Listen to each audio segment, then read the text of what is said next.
Okay. I'm Lori Force. I'm a nurse practitioner, and I've been volunteering at our local free clinic since moving here in 2019. In the previous 2 decades, I served in 2 hospitals at the bedside. I'm grateful to be living here and for our local hospital. I'm running for the board because OMC is in crisis, and the current board got us there. The job of the board is to set policy, supervise the CEO, monitor quality, approve operations and expenditures, and perform its duties openly in public meetings. After 4 reviews and a last-ditch $248,000 contract with consulting group Chartis, we were told at the last meeting that OMC had finally passed the Medicare survey. With an outside consulting group already in place to keep OMC survey ready, the level of non-compliance is really unprecedented, and it reflects long-standing systemic problems. What's even more unprecedented, these statements at the last meeting were false. According to the latest letter from the Department of Health, OMC has not passed the Medicare survey. Our deadline is now November 16th. The harm from transparency is real. People lose trust and go elsewhere. Our emergency department has been losing patients and staff to Jefferson Healthcare. According to public records, the number of Clallam County residents receiving care at Jefferson has increased from 11% in 2021 to 20% today. And I haven't even got to the projected $72 million budget deficit by the end of this year. Digging out of this hole is going to be a lot harder than it was 4 years ago. I'm worried that this board might turn to private equity. It's already running our ER. And I'm afraid our staff is going to be the obvious target. And I'm just hoping it's not indiscriminate. Patients and staff together are the heart of our hospital, and we all deserve better.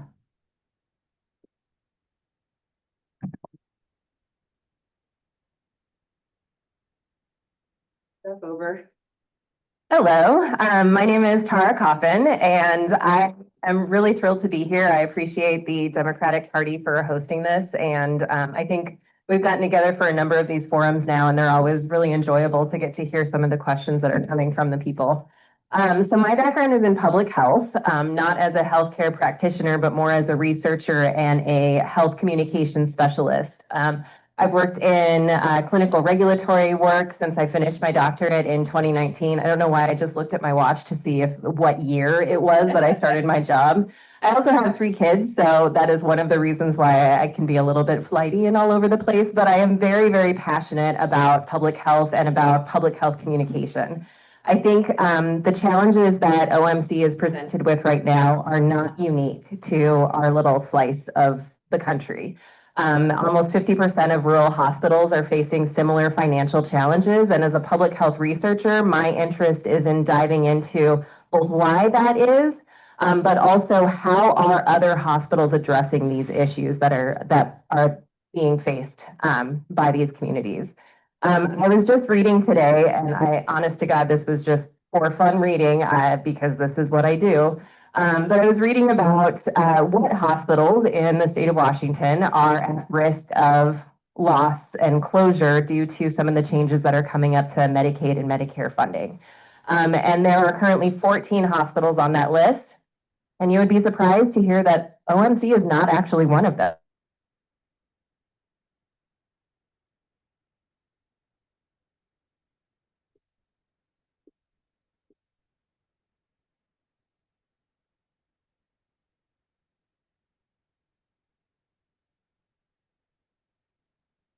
And when the hospital in Fort's closed, be put on our hospital, as well as Jefferson, which also is facing some financial troubles in the way of reproductive health. And stopped. Thank you. Thank you so much for the invitation today. All right. And I apologize in advance. If I'm looking at my phone, I'm checking the Mariners score. And it's 1-1 right now, but this is a big game. So you have to understand, I'm kind of a baseball nerd. Anyway, why am I running for hospital commissioner? Because I really care about the patients in this county, and I want to be able to keep the hospital going and provide services for the folks in this community. I I've been a physician in this community for 33 years, got here in 1992, practiced urology both in Port Angeles and in Sequim, and have been working with and for the hospital during that time. Now, I just retired for the second time 2 weeks ago. So now I'll have a lot of time to devote to this new idea of being a hospital commissioner, and I still have a lot of energy to do so. I've been as a physician, I've been on the medical executive committee. I've been chief of surgery. I've been chief of staff. So I've worked closely with the hospital administration in those roles. I'm also very active in our state and National Urology Society, and I've been involved in advocacy both in Olympia and in Washington, D.C. So I've got that piece. And like I said, I've got time. I've got the energy to do this. I think the goals for the hospital commission, this new information about, well, maybe we didn't pass the state inspection, that's really important. We need to get out of the fiscal hole. The board is going to be responsible for hiring a permanent CEO and also whatever kind of arrangement we can make with either UW or some other entity to help us out. So those are the things that I see the board is going to be involved in the near future. Thank you.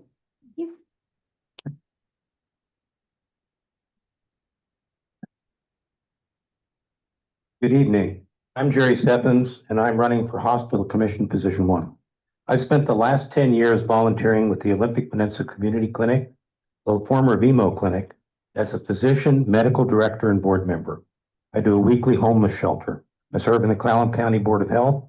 I'm treasurer for St. Andrew's Episcopal Church and was the Port Angeles Chamber of Commerce 2022 Citizen of the Year. I want to keep OMC open and in local control.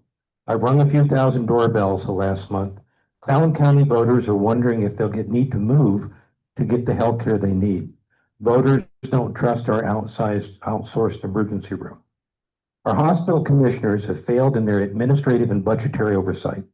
OMC will be $72 million over budget for the last 4 years and stop paying vendors to the tune of $29 million. The hospital credit rating is so poor, we couldn't borrow for emergencies if we had to. There is no transparency from our hospital commissioners. Meetings are not recorded. Pre-meeting board packets aren't available that include any financial reports or consent agenda, and minutes can go unreported for months. There's no provision for questions to commissioners. Public records requests go unanswered for months. Failing multiple Medicare quality surveys is unheard of, and the public may have never known if the reports weren't leaked to the press. And as it turns out, we were lied to. We haven't passed, and the closure date is extended to November 16th. I have a hospital administrative and advocacy experience and hit the ground running. I served on the board of directors of a large independent clinic in Utah that had a cancer center, a pharmacy, dialysis facilities, imaging center, and physical therapy. I served on a national nephrology organization as a board member and headed its advocacy program for several years. I served on a regional Medicare advisory board for several years and familiar with Medicare payment issues. We need selection of a permanent CEO with rural experience. We need greater detail on public transparency and finances. By the way, it's 2-1, Mariners. Thank you. Fantastic. So good evening. I'm Anne Marie Henninger. I'm the current OMC board president and commissioner for the last 6 years. I am the only candidate in this race that is nonpartisan. I understand that the Democratic Party has placed their endorsements, therefore nullifying the idea of a partisan race. Nonpartisan race. I was elected to the board in 2019 with 64% of the vote, and I'm honored to serve with a diligent group of diverse individuals. I think you turned the mic off. I turned it off? Yeah. Did you leave this one? There. Back on. Okay. So I'll start over. I am board president and Commissioner Anne Marie Henninger. I am the only nonpartisan candidate in this nonpartisan race. I was elected to the board in 2019 with 64% of the vote, and I'm honored to serve with a diligent group of diverse individuals who work tirelessly for OMC. Since moving to the peninsula 29 years ago, together with my husband Ray and our family, we have worked, played, and volunteered here. I have been a compassionate registered nurse for over 35 years. I'm certified in rural health, and I'm being trained as a sexual assault nurse examiner.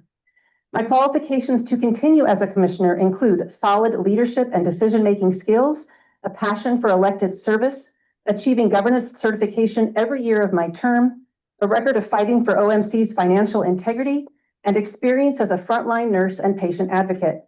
I hold membership on 3 other community boards. I have the organizational and historical knowledge about OMC and a clear understanding of the board's specific governance role. Most importantly, I have successfully met and exceeded the responsibilities of hospital commissioner through 6 years of faithful board service. During my presidency, change for the better has begun. I'm running for re-election because I am committed to continuing the hard work needed to keep OMC viable. Our board acts responsibly, intentionally, and decisively. We have faced challenges head on. Every key decision is guided by what is most important for our community. So here are my goals for the next 6 years. 1, keep OMC viable and successful today and ongoing. 2, maintain quality of care at the highest level. 3, financially strengthen and fortify OMC for whatever is ahead. 4, advocate always at every level. 5, select a permanent CEO to guide OMC into the future. 6, hold the board and CEO accountable. And 7, work with the board and leadership to promote, strategize, and continue our turnaround. Thank you. Okay, now candidates have opportunity for a 1-minute rebuttal each, if you so choose. And I'll start with Penny and we'll move down the line. Oh, If you have, I will contribute my 1 minute to question and answer. Thank you.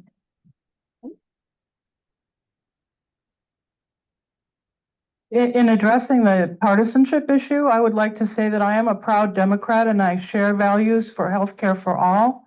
However, that's not part of the job of the OMC commissioner, and I firmly believe that I'm as nonpartisan as the next person on this list of candidates. We all want the best for our hospital and our community, and that is what it's all about.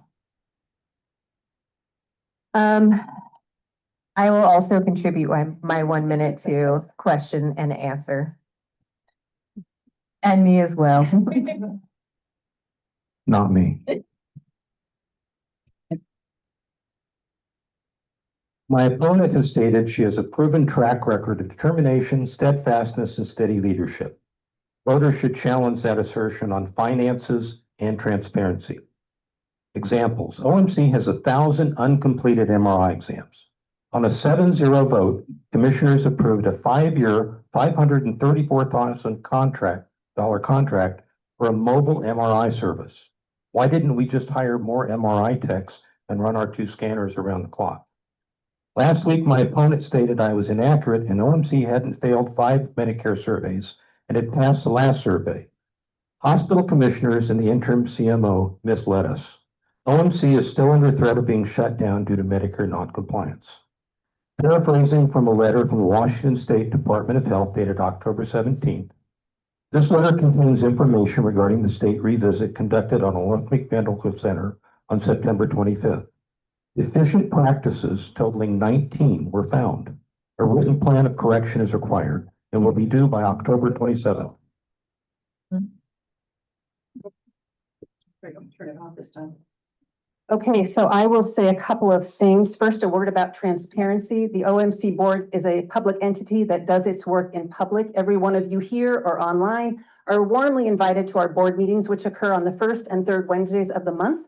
We have a commissioner webpage where you can read our board packets, our minutes, our agendas, our bylaws, and you can reach out to each of the commissioners directly via phone or email. So the idea that we are not transparent is inaccurate. The board speaks through its minutes. That is how public entities communicate. So please feel free to read the minutes to find out what is happening at the board level.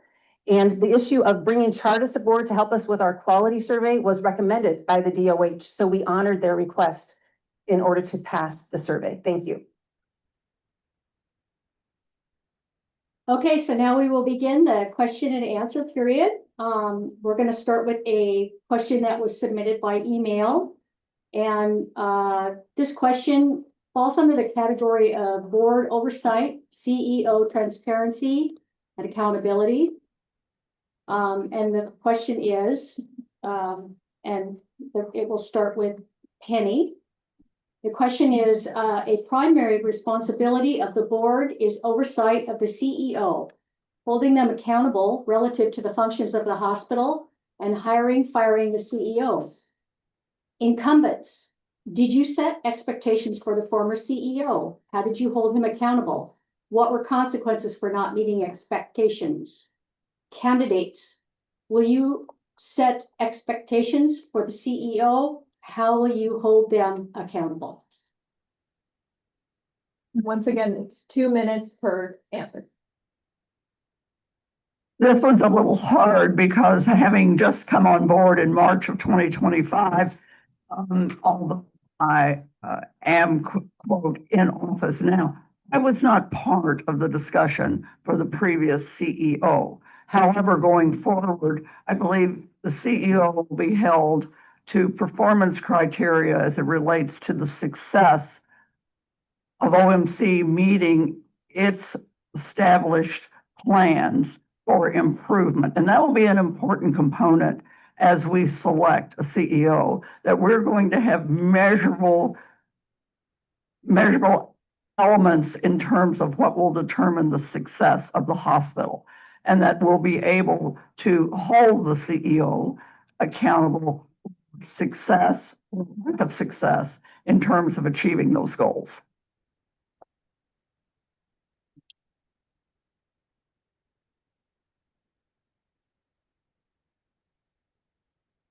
So how would we set expectations and hold a CEO accountable?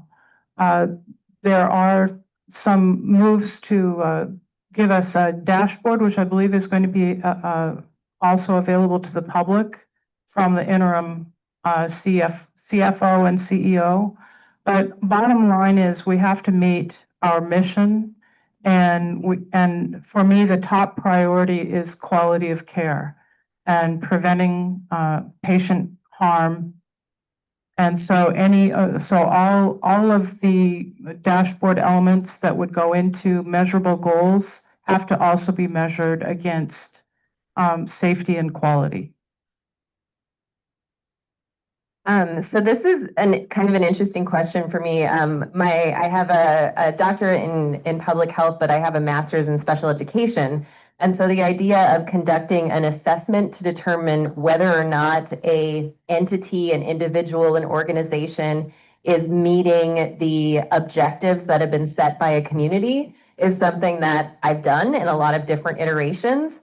So I think, maybe not so much looking at the CEO specifically, but what are the specific objectives or the goals that we have as a community and as a board for Olympic Medical Center. Once those are identified, I think you start to piece it together and figure out what are the measurements that you can take to determine whether or not you are working towards that goal.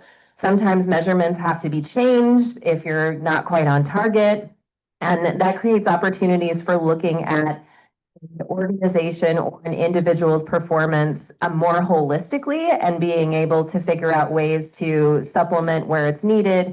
But the primary goal being what are the goals that have been identified and are we working towards that? So I think I would approach it kind of like a public health needs assessment or a needs assessment within a classroom environment. Okay, thank you. Yeah, this is kind of a great opportunity as a candidate because we'll be needing to hire a new CEO. So this gives us a chance to set some expectations and some baselines. I was very encouraged at the board meeting last week about these dashboards that they're going to be promoting, both quality dashboards, financial and operational. And I think using these standards on the dashboard will give us a nice baseline on how we can assess how well the CEO is doing. I wasn't I was working for the hospital with the prior administration, but I have no idea what happened. I think finger pointing isn't going to do us any good. We need to keep moving forward And I'm really looking forward to the opportunity of this tabula rasa of being able to, say, aha, this is what we want in a CEO, and these are our expectations. I too was very glad to hear about dashboards. Dashboards are not a new concept. They're maybe 15 or 20 years old. And I've always wondered why we didn't have them here. I think it's a wonderful idea. We can set clinical metrics, we can set financial metrics, and we can hold the C-suite accountable for those metrics. I agree pretty much with everybody else has said right now. I think we're going to stay seated for the question and answer phase. So I would say that as regards our prior CEO, Mr. Darrell Wolf, he resigned for personal reasons in July, and I acted immediately to find an interim CEO search firm because that was the desire of the board to intentionally bring him aboard an interim CEO who has expertise and skills in turnaround situations. We are his 22nd interim CEO assignment. Is it? So I paused it, so you're fine. Just take a second I paused your time. Does it keep going off by itself? I'm not Because I'm not touching. I really do not know. Yeah, let's just. Yeah, just swap it. Put that button somewhere. Yeah, put that one away. Okay. Okay, when you're ready.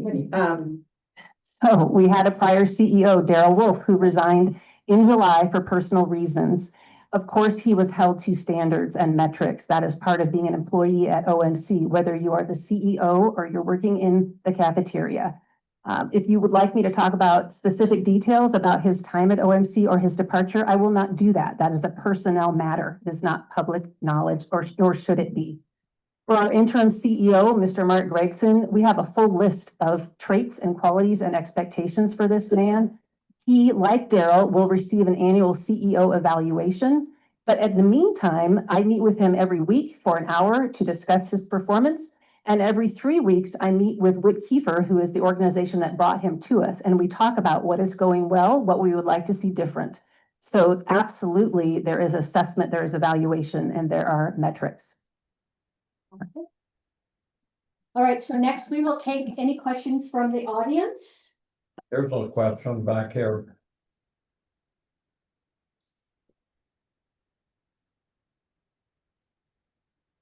My name is Steve Wheeler. I'm from Squim, and my question to all the candidates is: I know that you are running for a local office, and you're not responsible for things that are happening at the federal level. But I'd be interested in your opinions about the big, beautiful bill that Trump passed, or the Congress passed, that inflicts $1 trillion cut on healthcare. And we will start with Lori for this question. Thank you. Locally, how those cuts that you mentioned, Tim, are going to affect us is it's going to add even more pressure to the bottom line at our hospital. And I wish that we had started four years ago to start to really get to the bottom of our own crises before we had this added pressure. No, we'll go this way. Oh, Sorry. I get to last. This is a complex issue because it's not just the big, beautiful bill that has caused pressure on our rural hospital systems. This has been sort of a domino of things, starting with COVID, even before that. But COVID did a number on the healthcare system. It also did a number on the public's trust in the healthcare system. And that's something that has a dramatic impact on primary care. People are less likely to go get their routine immunizations or their preventative care services. So what I'm seeing from a public health researcher perspective is that we have a perfect storm that is going to result in at-risk communities specifically, which include rural communities that are served by public health hospitals. They include the periphery, thinking about Forks and Port Angeles specifically. And care is going to get more difficult to come by. We can't stop providing emergency care to people regardless of whether or not they have insurance, because it is illegal and immoral to do so. And so it's going to continue to put more and more pressure. So people who live in rural communities, people who do not look like me, are going to continue to run into issues and additional barriers getting healthcare because it is not going to be available or financially viable. It doesn't look good, but again, this is not the only hospital in the only community. Like you said, this is a national issue, and this is something that I think rural communities have to kind of come together and figure out some innovative ways to lift up our neighbors. Part of the big bad beautiful bill or whatever is this rural money for rural health. I don't know if anybody told you about, you've seen this. It was, by the way, $50 billion to be shared through the entire United States. And if things were fair, we'd get $1 billion here in Washington. That's not going to happen. Florida's going to get way more than we do. But in any event, assuming that there is a little pot of money coming to help specifically for rural hospitals, what they have said about it is, oh, this is not a bailout. This is not what you're going to use to make up the difference in your budget. We want you to do innovative stuff like AI. Excuse me, we don't have any AI ready to go out of the box to provide healthcare. I mean, don't count on the big, bad, beautiful bill bailing out rural hospitals. It's not going to happen. And because most of our patients are Medicare, Medicaid, and TRICARE, and we all know they don't pay enough to provide the services that we do. This has been going on forever. How can we get, and now there's going to be less Medicaid, less people on Medicaid. It's going to be a real challenge, and I'm looking forward to working with the new CFO, because he seems to have some pretty good ideas on how we can bail ourselves out on that. So Mr. Wheeler, a lot is still up in the air regarding the big beautiful bill. The $50 billion that Carlene talked about, I think about half of it they've decided to divide between the 50 states, and the rest we really don't know the rules right now. So, and again, the administration has explained it is not to bail out rural hospitals. Stay tuned. We don't know. So locally, we're going to have a problem. So the ACA subsidies go away pretty quickly. There's about 4,000 people in Clallam County that will affect. Those folks are generally healthier, but they'll still require care. They'll still go to the emergency room. They'll still be hospitalized, and that'll be uncompensated care to the hospital. There's about 20,000 we think will be affected by the work requirements for Medicaid. And again, we don't know the rules for that yet. It has been estimated that perhaps 10,000 of those will lose services. And again, probably older, probably sicker, probably more complex conditions. They will go to the emergency room, they'll require care, they'll be hospitalized. Again, more uncompensated care to the hospital. I think it's going to take a real community effort with the free clinics, with faith-based organizations to try and fill the gaps for that. And so we'll just have to stay tuned and see how the money plays out. I don't want to turn it off by mistake. So excellent question, and it is incredibly relevant. What I'm trying to do right now at the board level is make sure every member of the board and within our organization is aware of what does this bill mean for our community. And a lot of people think this doesn't impact me, but it will impact all of us in one way or another. There's a timeline where things are going to start happening over the next few years, and we need to get ahead of that. So perhaps OMC needs to ensure that we have patient navigators working now to get people aware of their status and help them with paperwork in terms of meeting the work requirement, having to reapply with more regularity than they've had to do before. The Washington State Hospital Association, of which I am a board member, has a phenomenal grasp of this issue, and they also have information that they are making available to hospitals across the state. They are coming to OMC soon to present that information. So that will be at the board level, but also for our community to know, hello, this is what's coming. This is what's happening. Let's get ahead of this. The other piece of that is advocacy. I just met with Birnbaum and Chapman, and they are trying to go to bat for us to the best that they can. They are fighting for OMC. Chairman Ron Allen with the Jamestown Tribe just went back to DC after meeting with our interim CEO to talk to Doctors Oz and Kennedy about the needs in Clallam County specifically. So it is being addressed, but we can do more. We can do better to make sure that people are aware of what's coming. Because I think a lot of people are not aware of the impact of this on many levels. Last year, we provided $7.9 million worth of charity care. We've already gone above that so far this year. So that will also continue to increase. We do not refuse care to anyone.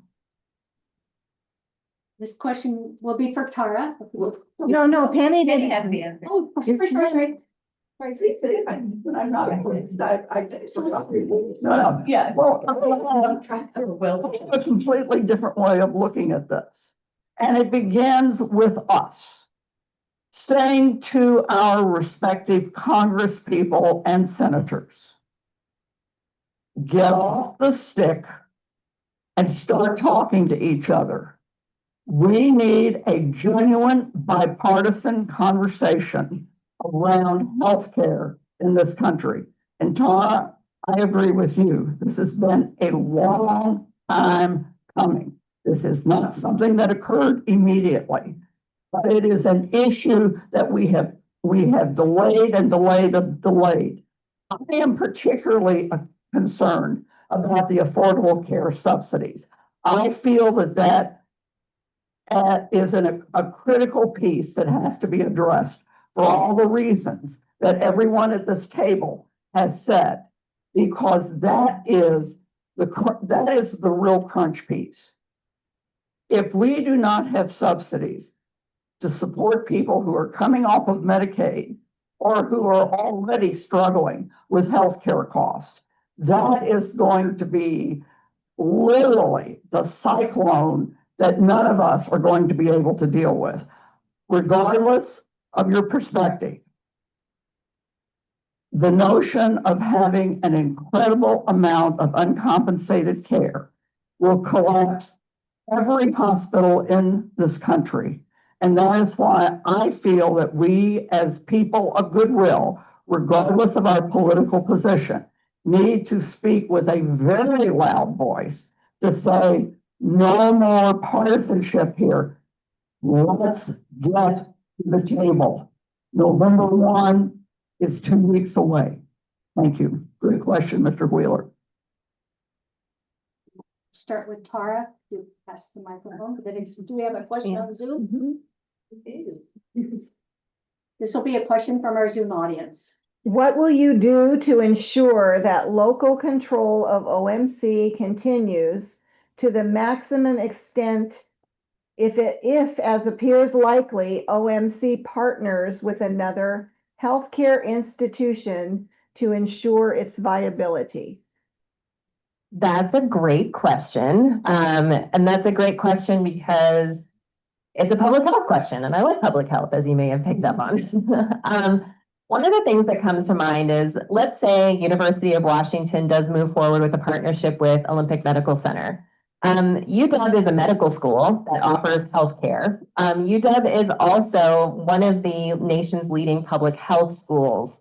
And that is really critical because public health is about figuring out how to secure accessible, affordable, appropriate healthcare for the individual community. There's a strong understanding when you approach things in that capacity that it is not a one-size-fits-all situation. And if you are going to create a healthcare system or support the continued function of a healthcare system that is acceptable and appropriate for the individual community, you have to continue to engage the individual community to determine what it actually needs.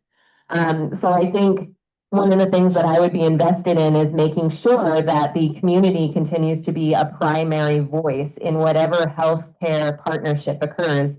And I think an organization like University of Washington would lend itself to that because it is about doing evidence-based research and how to continue to make sure people have access to appropriate healthcare, primary care, that they are, feel comfortable going to their primary care doctor or to one of the pharmacies local to get their immunizations. All of that really is about, it is a community-centered approach, and I think that that's something that I would be really inclined to keep proponing, and I see a lot of, I'm very optimistic with the potential to partner with UW because of those reasons. Well, we know, UW has a great reputation. I've worked very closely with their urology department for the time that I've been here. And we know they don't have money to shovel at us either. They're not gonna buy us. They're not gonna take over us. Let me tell you. And in fact, they don't even have a lot of capacity sometimes to take care of our patients. Try to get a urology patient from the emergency room to UW when there's no urologist on call. Sometimes they'll say, hey, we just don't have the capacity to take your patient. You'll have to start calling around to some of the other hospitals in the area. So I don't think you need to worry at all about them as taking over or anything like that. But if we can tap into their experience, their administrative experience, their medical experience, they would be a fabulous partner, but as long as they are a partner and not an owner, I think. But I don't think you have to worry about that because I don't think that's gonna happen. So Carlene stole my answer. That's all.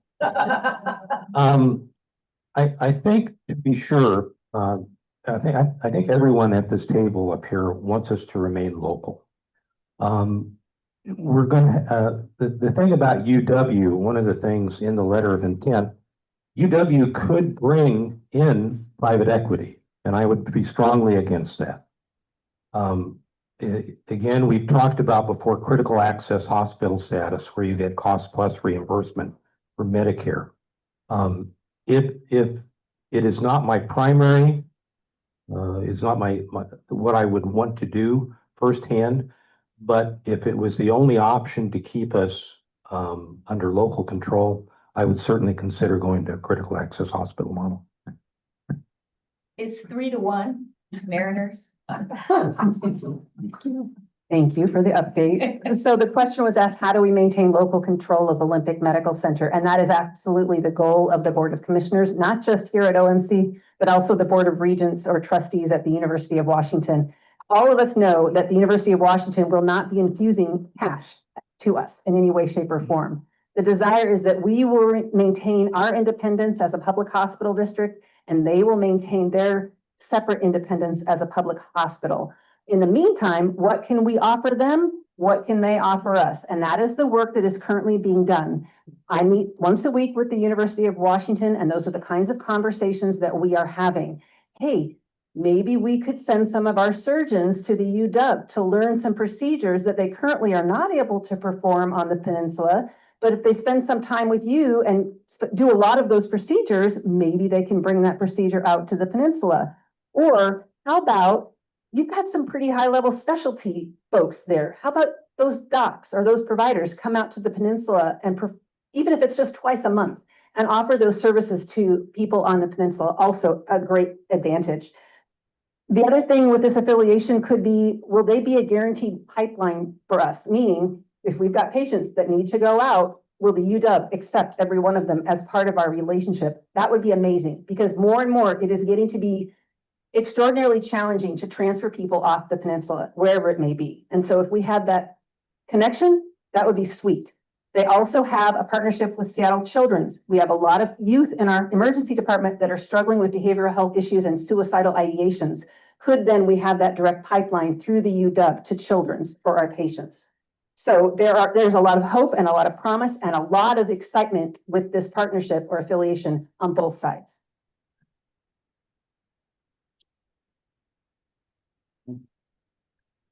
Thank you for being mindful. Of course. Why don't we repeat the question?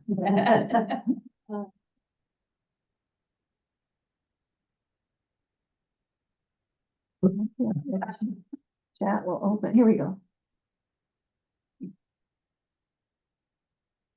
What will you do to ensure that local control of OMC continues to the maximum extent if, as appears likely, OMC partners with another healthcare institution to ensure its viability? Good. I thought that was kind of the question. One of the things throughout the entire process that has brought us to where we are with the University of Washington has been our stated commitment that regardless of what the alliance or the relationship looks like, that OMC stays a public hospital. That is one of the critical principles of our conversation. We have never ever stepped away from that commitment. I serve on one of the committees that's in conversation with the University of Washington. And what I'm excited about is the possibility of so much synergy, so much energy coming from this relationship. And it isn't just with UW itself. UW Medicine embraces 3 other states that allows us great opportunity to look at rural health from many directions. And for those of you who don't know what WMI is Washington, Alaska, Montana, and Idaho.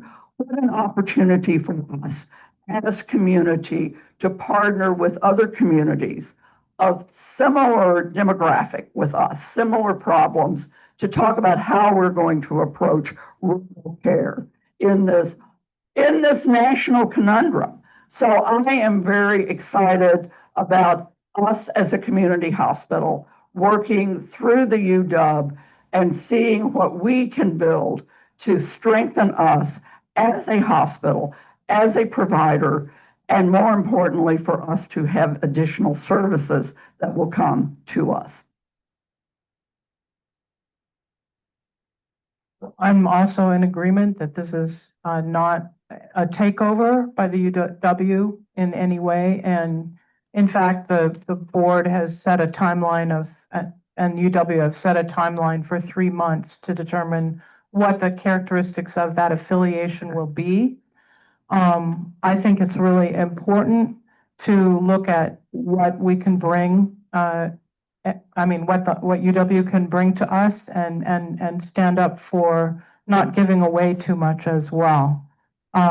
One concern could be that they want more of our high profit center procedures, but it's all in the details. It's just a matter of discussion. I do think in terms of extra things that could be really beneficial to our hospital quality, nurses, our pediatric nurses are folded into the med-surg unit, and their training is an 8-hour class in pediatric advanced life support. Then they form a relationship with a mentor, but there's really no processes behind that, and there's a lot of concern among nurses I've spoken to about whether we really have the safety level that we need. And it might be possible for those nurses to have what's like a fellowship over at UW. So I think there's really exciting possibilities while we still stay local. This will be the next question will be starting with Carlene. And this will be a pre-submitted question. Still under the category of board oversight, CEO transparency, accountability. Can the new CEO expect the same compensation package that the interim CEO is receiving, including $600,000 annual salary, ability to work remotely with no requirement to live locally, monthly travel allowance for TDY housing and expenses to return to home base? If not, why not? That's a really loaded question. Yeah, that's a question. I don't know if I really am in a position to answer that. I do think that this interim CEO thing, is a very unique situation. We were hiring expertise from out of the area. I think that, we have to pay the CEO a reasonable salary, but it does not have to be in the stratosphere like that. We're competing against Walla Walla, we're competing against Wenatchee, we're competing against Yakima for CEO talent. And I think that that's going to be the first thing to see what will the market bear? What is the current salary for a CEO in Washington State? And then see if we can find the best person that would fit with, that would be interested, who's got rural experience and committed to the community. And for sure, he or she would have to live here.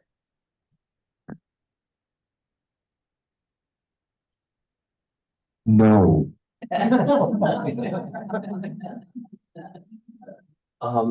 I was in disagreement with the process to hire an interim CEO. I think it was too expensive. I think it was ill-advised. I thought we had people here that could take on the task of being an interim, and certainly given a chance at it. In terms of, again, what Carlene says, we will have to see what the market will bear. In terms of when we recruit a CEO, preferably with rural healthcare experience. I don't think it's going to be anywhere near $700,000 a year, however. I think too that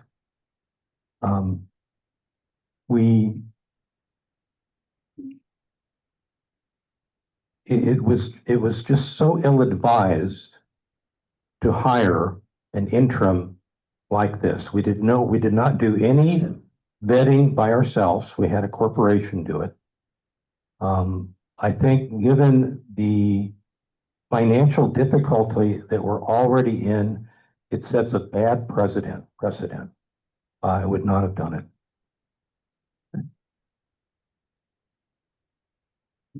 So the OMC board was incredibly intentional about bringing an interim CEO on. There was no one at OMC or in this community who was qualified to step into that role. With respect to our providers, even our prior CEO could not identify anyone that would be able to carry on the work. So that would be my first comment. In situations like this, where the organization is struggling, where there is financial strife, it is incredibly common in healthcare to bring aboard an interim CEO. They know what they're doing. They know how to come in and get the job done. They don't care if they're popular. They make the tough decisions and right the ship, and they tie it up in a nice bow for the next CEO to come aboard and lead well and carry the path forward. Mark is an investment in OMC, and yes, he is expensive, and I'm confident that he is worth it.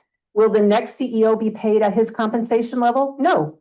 We'll look at the market. We'll look at, to Carlene's point, we're going to look at other facilities, especially rural facilities. What is the going rate? Mark works full time, 4 days at OMC and 1 day out of Arizona. The next CEO we would expect to live here and to work full time at OMC on campus. My opponent said that we took a chance when we brought Mark aboard, or we should have at least taken a chance in hiring someone local. We're not about taking chances when we are where we are right now. We acted with decisiveness and immediacy, and we're very focused on who we needed and what the skills are and brought that person on. And I can tell you, he is exactly what we need, and he's doing exactly what we asked him to do. I think that's sufficient. He also has rural expertise, which would be critical in any CEO at OMC. Taking 10 seconds of mine. No, I was saying that. I spent a number of years as a school turnaround coach. It's not the same thing as a hospital, but there are a lot of similarities. I recognize in watching Mark, there is a skill set to turning around an institution. Mark brought that skill set, and as Anne Marie said, We were in a crisis situation. The plan is to change us from a failing situation into a successful operation. That takes skills. That takes people who can make very tough decisions. And those decisions aren't always popular. We have to move forward. We cannot continue to embrace the attitudes, some of the failures of the past. And because of that need to dramatically change, we need someone who can lead dramatic change. And I think that is what we have. And I think as we go forward and as we enjoy some successes, I think we as community are going to feel much better about what's happening with us. My biggest concern is the national picture with healthcare.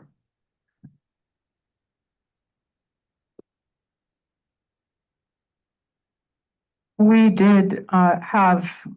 do have a crisis at our hospital. And I spoke at length with a high-level nursing administrator, now retired, who talked about another avenue we might have taken.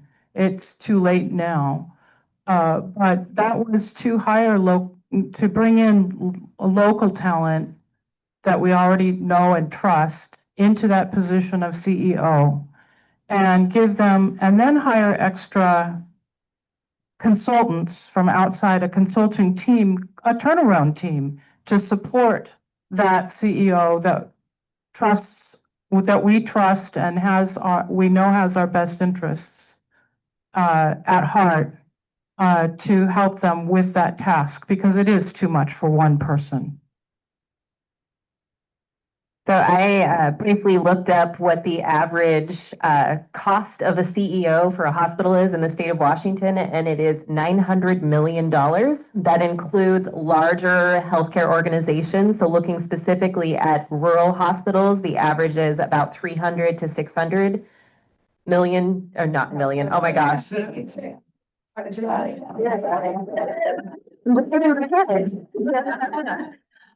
let's zero. So 900,000 versus 300 to 600,000.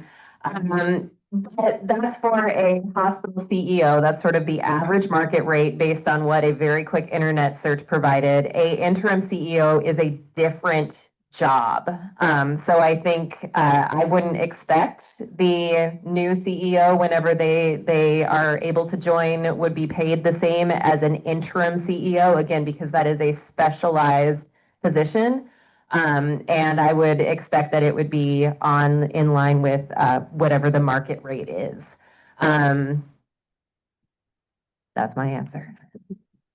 All right, the next question will be for Jerry, and we're going to take a question from the live audience. If anybody has a question.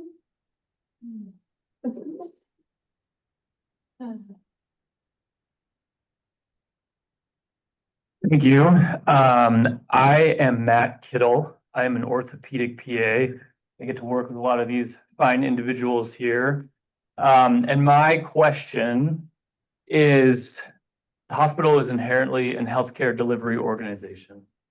We're the healthcare deliverers, we're the providers, and we're on the ground every day making the challenging decisions. Closer, okay. And so simply, what are your thoughts? And I'm talking explicitly in detail, not 30,000-foot view, about how you will engage providers in the critical decisions upcoming at OMC.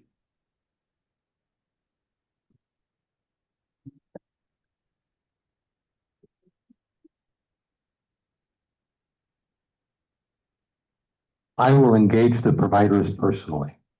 I will actually go out onto the floor and ask them. I think it is critical, given where we're at right now, with the hospital, that staff be involved in all decisions, period. It just has to happen.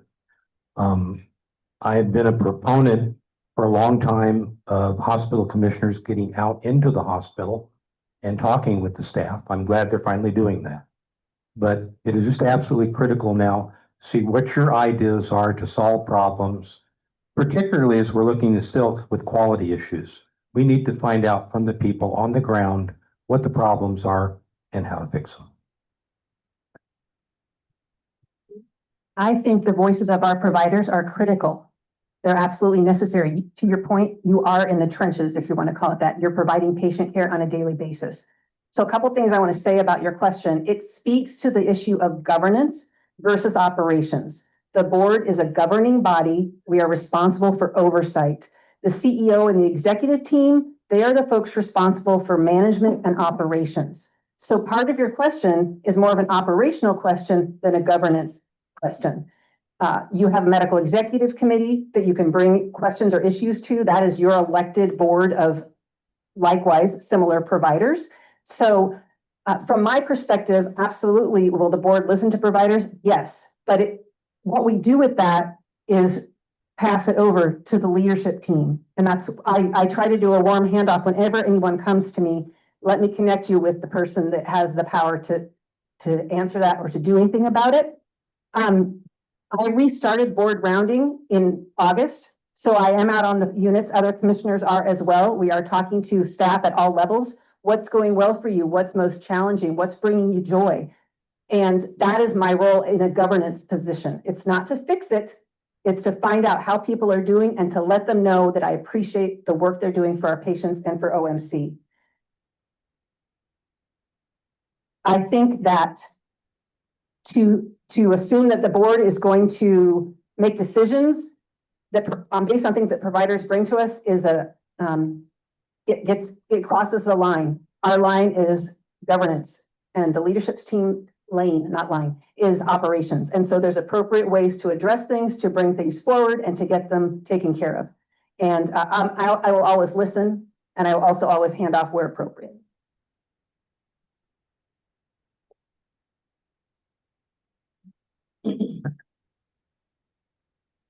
Following up on what was said, conversations occur all the time between board members and staff at the hospital. I know in the last week, I've had several conversations with staff members. They're informal, they're not policy, but I feel like we are hearing from people who are telling us about what's happening in their work. To follow up with Anne Marie's statement, the whole instituting rounding has been very useful, as I particularly have been able to walk through the hospital with other staff members and meet people on the floors and to understand the nature of the work of what's going on. I think we're very focused on how we effectively receive communication from our medical staff through the medical committee. I think that is so important that you as staff speak with one voice through your governance process to the board. And I would encourage you to do that.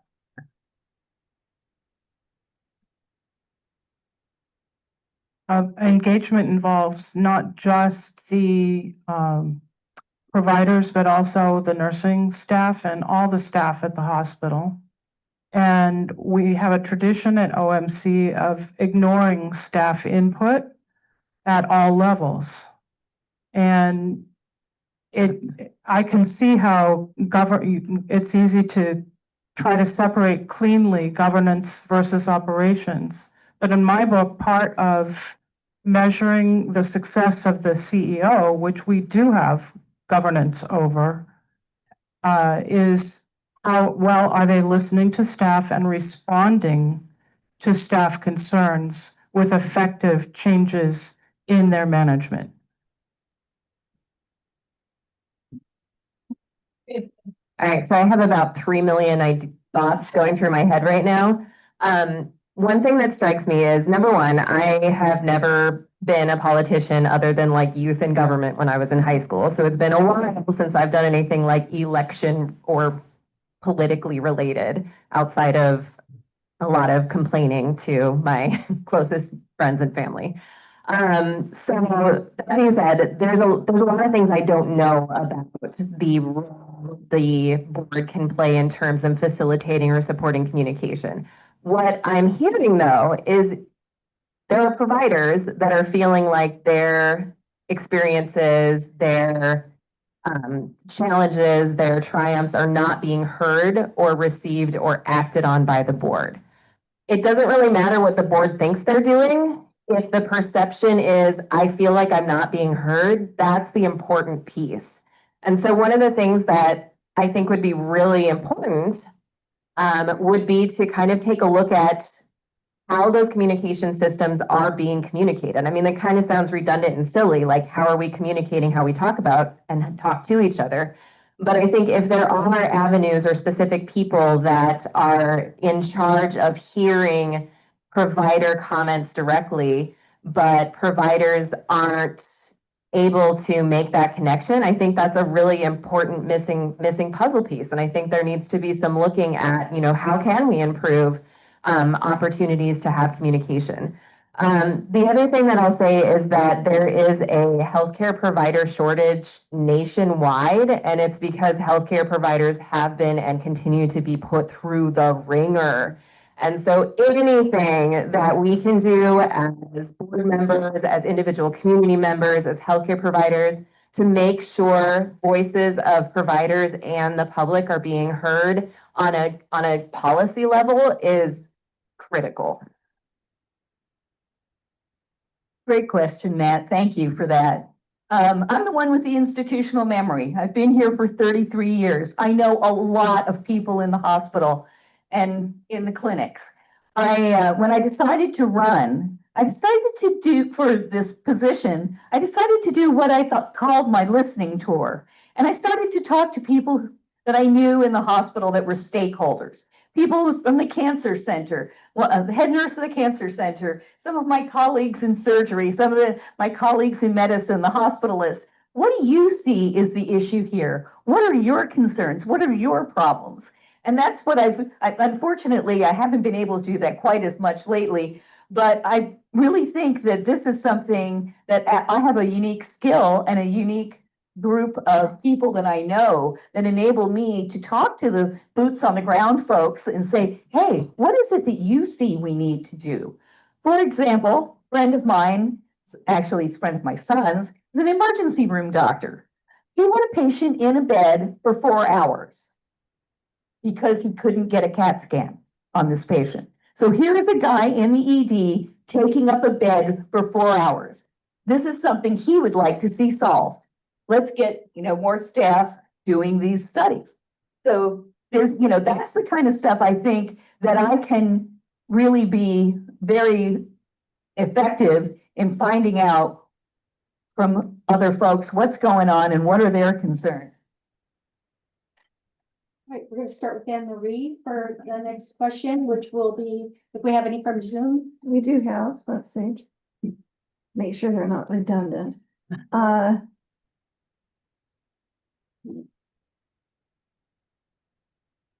Thank you to all the candidates for your commitment to public service. What would you do to expand more education and dialogue within the public community beyond the hospital commission meetings so there's greater public awareness and understanding of the healthcare challenges in Clallam County now and in the future?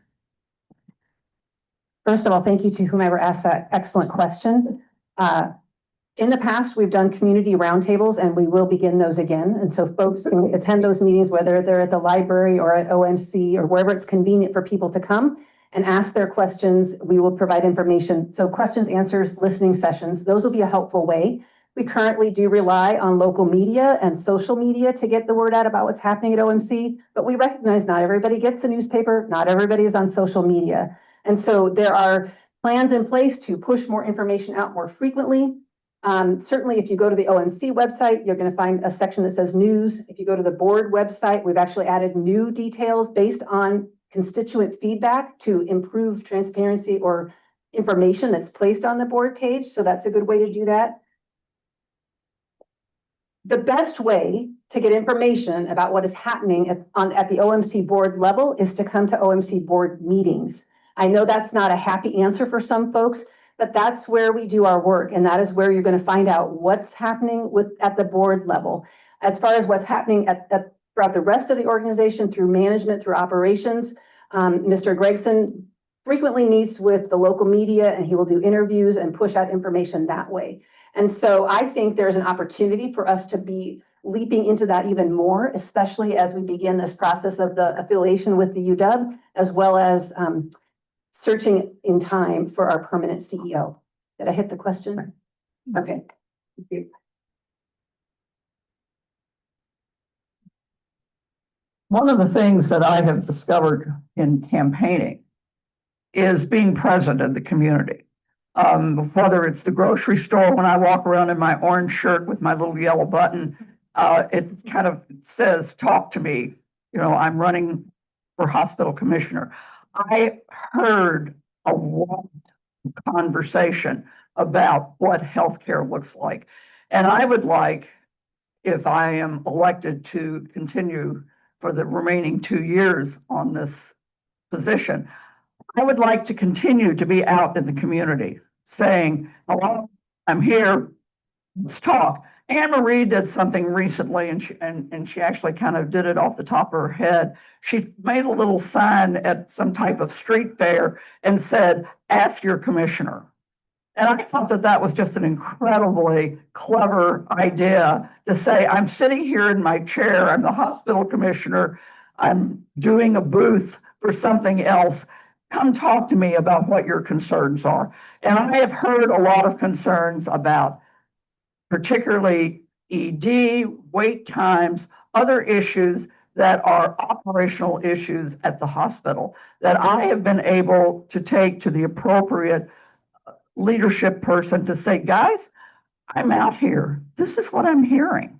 What can we do about this? This is not just an isolated issue. So I think the whole intent of keeping communication open into the community and being present in the community in a variety of different ways. I look forward to doing that.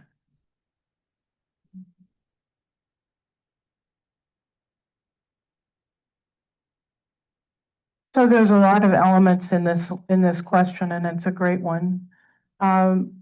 The board meetings are one place, in fact, to get some information, but I would really like to see a much more transparent process. And I know that you don't like that word very much, Anne, but in that you think that you have to tell us that you're very transparent. The thing is, part of transparency is discussing the issues in public, not just signing off in a vote for any proposition that comes before the board. And that discussion is really limited. I think it's just really important, if a lot of the work is being done in committee, that those committees be presenting to the board as a whole, and that discussion happens in public so we all understand why you're reaching the decisions you're reaching. And that's the piece I think that's missing. I think it might be also, the community outreach is also really important. And I like the idea, I thought that it might be best to have an online ask your commissioner process where questions can be submitted and answered by commissioners. And I think it would be helpful for people to be able to sign up for when there's new information that's pushed to an email, so that you know to look up the things that are being discussed by the board. I love this question. Health communication is my jam. And I know everybody, you guys are doing great. It's late, and we appreciate that you're here participating in this conversation. So I have a couple ideas for thinking about how to improve communication between the public and the board. One of them is thinking about where people actually go to get their information. Creating new systems isn't always the best way to integrate something in a sustainable way in a community. But where do people go to get their information? For adults, you might have specific areas, newspapers, avenues, online things. Being able to identify where those are and make sure that information is getting pushed out there from the board is critical. I say adults though, because there's this other piece of the pie, and that is a lot of our community members are kids. And one of the things that I think would be spectacular and would be so much fun is to think about ways to talk to kids about public health and about board commissioners and what they do and what our public hospital does. And I think there are a lot of opportunities out there to potentially do some collaboration with local high schools or thinking about even elementary schools. I have to tell you, I got a bunch of emails from high schoolers this week who apparently had a project. It was from Mrs. Sanders' political class, and I thought, hey, no, doing stuff. So there's already teachers that are doing this kind of work, and if we're able to team up with them in a collaborative way, I think that would be fabulous. And I think, like, my daughter's been coming to commissioner meetings with me. She's 11. She's totally into it. She knows more about the laundry at Olympic Medical Center. Is like ready to receive that information. So, I mean, don't sell kids short. Like, being able to engage them and starting education about public service and public health early is amazing. Yeah, run with it. Whoever gets elected, please. It's a great idea. I really like that. But I think there, transparency, that's the big buzzword these days, and it's important. I think that we need a little more robust information at the commissioners' meetings rather than just this outline that you get, that when you get there, it's not all that helpful. I also would like to see minutes published somewhere, and recording the meetings would also be helpful for people who, for whatever reason, cannot get to the board meetings. It's been a real eye opener for me to start going to them on a regular basis, but I do feel like there's a few gaps in what I'm learning. And then certainly an online presence, I think a more of an interactive board website would be good. So people can ask questions and get answers in that format would be a very excellent thing. I'm gonna have to start covering my notes because Carlene gets all my answers. So I've worked in 600-bed hospitals and I've worked in 20-bed hospitals. And we're not an I-5 hospital, okay? It's a small hospital. And I think the idea of being available in the community to answer questions is huge. And it just hasn't been done, all right? And however we approach that, that's what we need to do. I agree with Carlene. We need more robust information online and stuff ahead of the meeting so we can review it online. We need that. We've been asking for that a long time. I think it's going to be so critically important as we go forward. We're going to have, as has been said, a lot of really tough decisions to make, all right, as we get more information about finances. And I think it's going to be crucial to sit down with the public and say, okay, XYZ isn't making money. This is a service. Let's talk about how we can do or do without this service. Let's talk about there's not enough money to keep a 67-bed hospital open. We're going to have to go to 25 beds to make sure we have a hospital here. I've said 25 beds is better than 0 beds. How can we get past 25 beds, provide other services for the community? So I think it's going to be so critically important to talk to the community. All right, we need to allow time for your closing statements. It's almost time to end, so we will go ahead and start with closing statements. Starting with Anne Marie, please. 2 minutes. Great. So why should you vote for me over my opponent? First of all, I did not send an email in May during filing week telling someone I really don't want to be a hospital commissioner. I have that right here if you want to look at it. A few weeks later, he spoke with my husband and said that his campaign was apathetic and ambivalent. You will not get that from me. I have 6 years of dedicated experience as an OMC board member. I don't need any training or onboarding. I will keep working persistently and without interruption. I bring expertise from my nursing board and community service. Positive change has taken place since I took office as president of the board in January. I am dedicated to OMC and supporting our staff, caring for our patients, and being an effective commissioner. I possess a commitment and an understanding to governance. I am collegial, I get along well with others, and I collaborate. I demonstrate a realistic, confident, optimistic, and can-do attitude. I've got the know-how. I am intimately familiar with the ins and outs of OMC and commissioner duties. My passions include meeting patient needs, finding solutions to challenges, rural healthcare, and public service. As a person of integrity, I behave ethically and honestly, and I provide critical stability. The board is working intensely, discerning key decisions, and we are laser focused on our turnaround efforts. Having minimal turnover is the least disruptive option, therefore best for the board, OMC, staff, and ultimately our patients. Our employees want the board to maintain the status quo as they are looking to us for consistency during a time of rapid change in the organization. You, the people of Public Hospital District Number 2, deserve a public servant who will work relentlessly for our hospital and our community's best. That's me. I want to just reiterate that this is a nonpartisan race. I have not been endorsed by or received campaign guidance from a partisan group. I provide facts, not rhetoric. I am self-financing my campaign.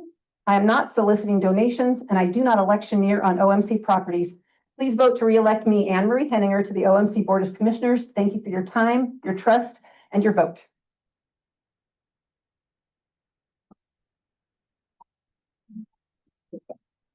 Thanks to everyone for coming tonight. Carlene, what's the score?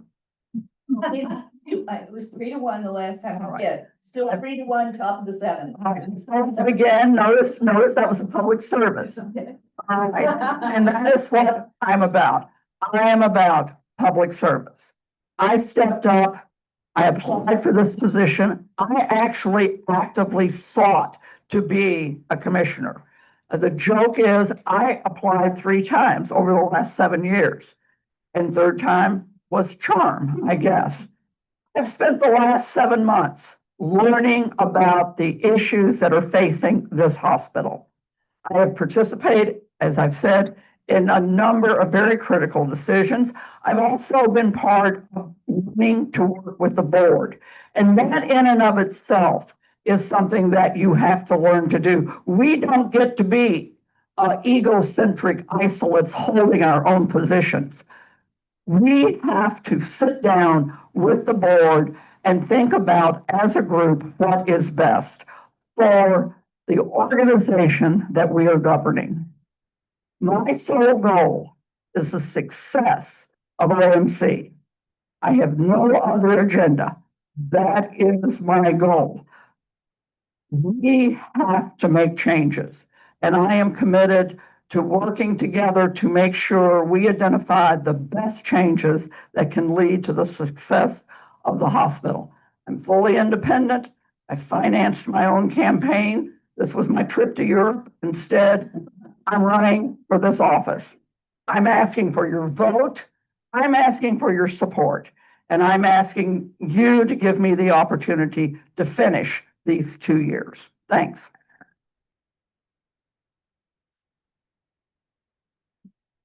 The current board has showed a flagrant lack of stewardship in its responsibilities to ensure financial responsibility and stability, supervise the CEO, monitor quality, and openly communicate with all affected parties issues of critical importance to the future of our hospital. The letter of intent with the University of Washington shows that private for-profit partnerships are not completely off the table. And it appears that Mr. Gregson has an affection for private equity, and the current board has a record of allowing the CEO to steer the ship. We need new commissioners for every seat that is up for election. If elected, I will work with the board to do what it takes to keep the hospital open and locally accountable, communicate openly and honestly, with all stakeholders, fully evaluate all restructuring options for their value in stabilizing OMC, recognizing that a smaller hospital is better than none, provide clear expectations to the incoming CEO, return emergency department management to a local provider group and avoid new private equity deals. Please vote for me. Lori Force, your force for OMC. It is really difficult to distill a lot of thoughts and things that I want to be able to talk about and share with you and have conversations in a 2-minute window, but I'm going to do the very best I can. I appreciate all your participation tonight. I really do. I love that I've seen knitting. I love knitting too. I love that I've seen cool buttons and some Snoopy out there. I am fascinated by how the public uses healthcare. My dad passed away in 2021, and it was at the tail, we had just got vaccines on board. We were thrilled to be there. I bring him up because he was sort of a quintessential repeat admission to the ER person. He was somebody that had a lot of complex health conditions, a lot of chronic health conditions that were poorly managed, partly on his own choices that he made. And if there was primary care available to him that he was willing to use and he was willing to listen to and he felt comfortable with and he felt cared for, I have no doubt that he would be here still. My interest in running for commissioner is I want to do whatever I can as an individual and as a member of a team and as a member of a community to improve access to quality primary care that people feel comfortable using. That means maybe it's some telehealth every now and then. Maybe it's having a different provider. Maybe it's being able to find a provider that accepts your insurance and doesn't have like a 6-month wait period. I think there's a lot to be said for investing in primary care as a way to reduce healthcare expenditures long term. So whatever I can do, whether it is as a commissioner or just as a really noisy member of the public, I want to be there. I want to be doing that. I want to figure out how us as individuals can get healthcare access. Well, thank you. And as I've said before, I've got a lot of experience in this community. I've got a lot of connections with the stakeholders and the providers. And I think with the experience I've had working with the hospital over the years, I don't think I'm going to have a real steep learning curve. I think I can hit the ground running as a commissioner and contribute early and often. And I don't know how many of you know about me, but I'm from New Jersey. Nothing scares me. If there's some hard decisions to be made, I'm cool with that. I can do that. I might be short, but I'm tough. And we are going to have some tough decisions to make, but I'm up for that. And as I have said too, now that I'm retired for the second time, I will have time, and obviously I've got plenty of energy to devote to this work, and it's going to require a lot of that. So please vote for me. I did not ask for any endorsements from any organizations, totally self-funded, and it was a trip to visit the grandkids. But I would really appreciate your vote. Thank you so much for your attention tonight, and go Mariners. It is undeniable that OMC is in far worse condition than when my opponent first took office 6 years ago. And since this is our last forum, I'm going to deviate in my prepared remarks a little bit. Okay. I have a confession to make. I know Democrats. I know independents. I know Republicans. And I've talked to all of them. And I do recall very early on in the campaign, Commissioner Henninger and Penny with me at the Republican headquarters asking for their endorsement. Okay. We were there for information only. Okay. And you were there, my friend. Well, I was there. I was there. Let's call it what it was. Yeah. We'll call it what it was then. We were all there. I have gotten endorsements. I've reached across the line. I've talked to everyone I can.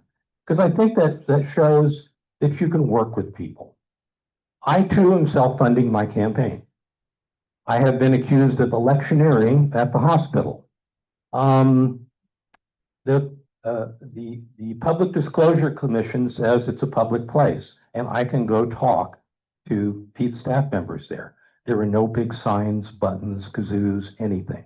And I don't apologize for that at all right?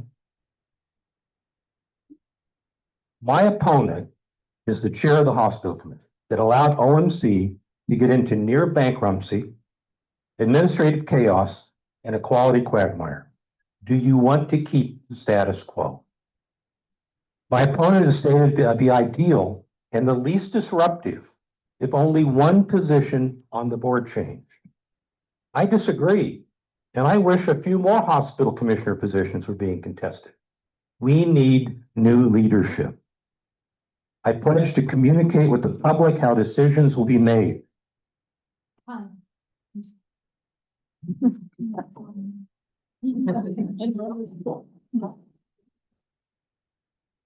That concludes our board, and we want to thank the candidates so much for your willingness to run, to serve, for doing all of these forums. Thank the audience here and on Zoom for coming and for submitting questions and asking your questions. Good night. Thank you all for coming at home. Ready for. Yeah, they just want to run, you know, yeah. Thank you.